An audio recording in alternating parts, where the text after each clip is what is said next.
தமிழ் தேசிய பொது கட்டமைப்பின் முதலாவது கூட்டம் நேற்று ஜூலை 28 நடைபெற்றுள்ளது. தமிழ் மக்கள் பொதுச்சபையின் பிரதிநிதிகளும் 7 தமிழ் தேசிய கட்சிகளும் இணைந்து உருவாக்கிய பொது கட்டமைப்பின் முதலாவது சந்திப்பு இதுவாகும். பொது கட்டமைப்பு சில முக்கிய தீர்மானங்களை இந்த கூட்டத்தில் எடுத்துள்ளது. இந்த கூட்டமானது யாழ்ப்பாணத்தில் உள்ள தனியார் விருந்தினர் விடுதியில் நடைபெற்றது. பொது வேட்பாளரை நிறுத்துவது குறித்தான பல்வேறு விடயங்கள் தொடர்பிலும் ஆராயப்பட்டு அடுத்த கட்ட நடவடிக்கைகள் தொடர்பில் சில தீர்மானங்களை எடுத்திருப்பதாக தெரிவித்துள்ளனர்.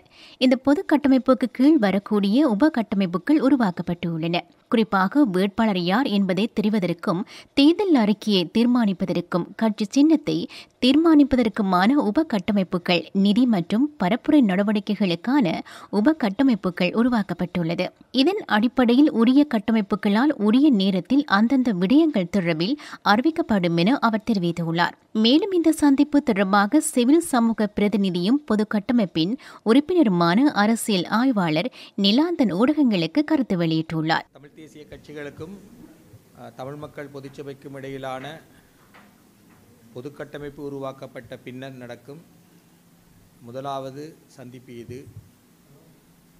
பொது கட்டமைப்புக்கு கீழ் வரக்கூடிய உபகட்டமைப்புகள் உருவாக்கப்பட்டுள்ளன. ஜனாதிபதி தேர்தல் தொடர்பாக எடுக்கப்பட்ட முடிவுகள் பின்னர் ஊடகங்களுக்கு தெரிவிக்கப்படும்.